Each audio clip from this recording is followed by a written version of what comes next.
The Buhari's administration prides itself as the only administration that has spent so much, humongous amounts of money on capital projects, what you call infrastructure. And the vice president always uses every available opportunity to speak to the quantum of money that's been spent on road, rails, airports, seaports, power, whatever, since the administration took office nearly 4 years ago. So we're trying to take a look at some of what's been done. The last time we spoke about power specifically, but today we're extending this conversation to roads, rails, and aviations, as well as seaports, and we're trying to get an insight into what's been done, bringing in everyone up to speed on what the government at the center is doing. Let's cross over to Abuja office studios, where Imeh Okon, the senior special advisor to the president on infrastructure, is seated to weigh in on this conversation around infrastructure. Imeh sits on a number of committees running through some of these infrastructure projects, which is bringing us up to speed. Good morning. It's good to have you.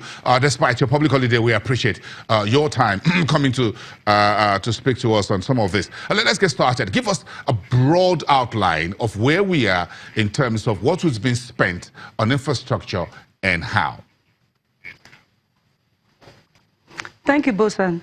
Actually, if you notice from all the budgets and presentations that we have made, we have committed several billions of naira to the infrastructure space. And if you see from the 2018 appropriation, this year budget is tagged the infrastructure budget.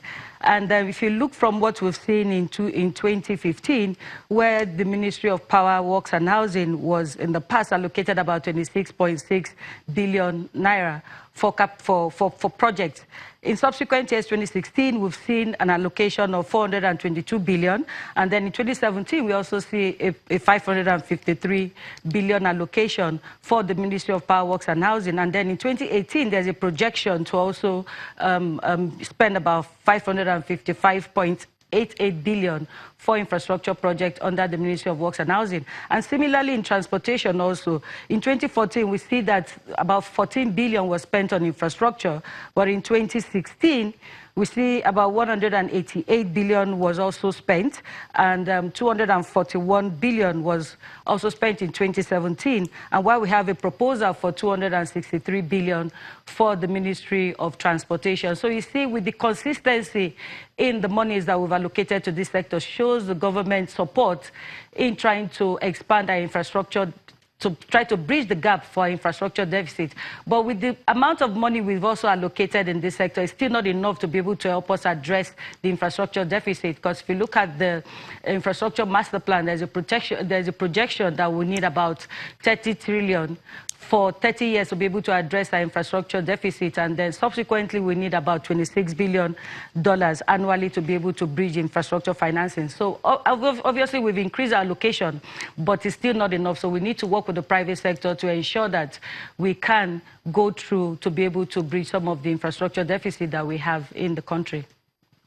Thank you very much for raising the curtain on this conversation, giving us the headlines, as it were. But let's break it down a little bit into roads and rails. Let's start from there. We still have a number of roads that need repair. I've done a few travels, and I've seen bulldozers and caterpillars, whatever it is, on the roads and everywhere. And the rail project, even the vice president last week kept mentioning a number of rail projects, even new ones that require funding, with a request for additional billions of dollars to bring us to extend north-south, mid part of the country, connect to the country, as it were, and opening it up by rails. Where are we on this? In terms of constructions for the roads, they are an ongoing issue. But what this government has tried to do is to not start new projects per se, but to try to finish up on projects that have been started by past administration, consolidate on what has been done in the past. So what we've seen, like from the 100 billion Sukuk funding that we raised, the resources from the 100 billion was shared amongst the 6 geopolitical zones and covering about 25 projects across the country. So these are all ongoing, and consistently we are looking for projects. We keep what we've done. Let me just backtrack a bit, is to also fund projects that are very critical. We have priority projects in terms of the roads that leads to economic hubs, road that leads to agricultural hubs, road that also lead to oil servicing hubs. So we're not just building roads for the sake of building. We're trying to be strategic to be able to integrate, economic zones, so that at the end of the day, we'll see the impact of the little money that we have spent in the sector and the larger impact on the economy. These roads and rails are very important, and it's good you're talking about the economic zones across the country, north, south, central. But again, folks are asking whether what we've allocated is one thing, but what we're actually spending in terms of naira and kobo is another. So the allocations sound really big on paper, but in terms of what actually goes into the hands of the contractors to get this job done and the speed at which they have to execute.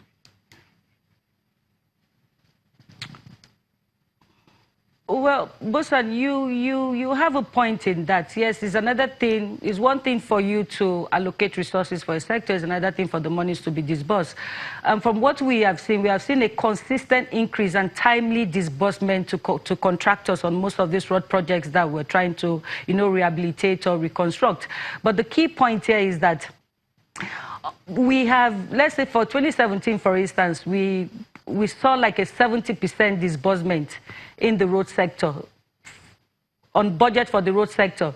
So the key is that consistency is very paramount here, and the fact that we are very strategic in the amount of monies that we release to the sector, that we're able to follow through on the rehabilitation and the constructions of these roads. You spoke about the need to bring private sector to the table. What's the plan here when you sit down in your various meetings, the committee levels, whatever, on a daily basis, and they say, look, let's bring the private sector to the table? What is the thinking within the government circle about how quickly you need the private sector to come on board and be part of it? Do we have any examples of this? An example would be the Dangote partnership. We're trying to work on the Apapa Wharf Road. We see that the economy largely has lost several billions of naira daily to the gridlock that essentially happens at the Apapa Port Road. So what we've done, because we know we do not have the resources to be able to rehabilitate the road in a timely fashion, so what we did is to partner with Dangote Flour Mills through the Nigerian Ports Authority to be able to reconstruct that road and be able to give and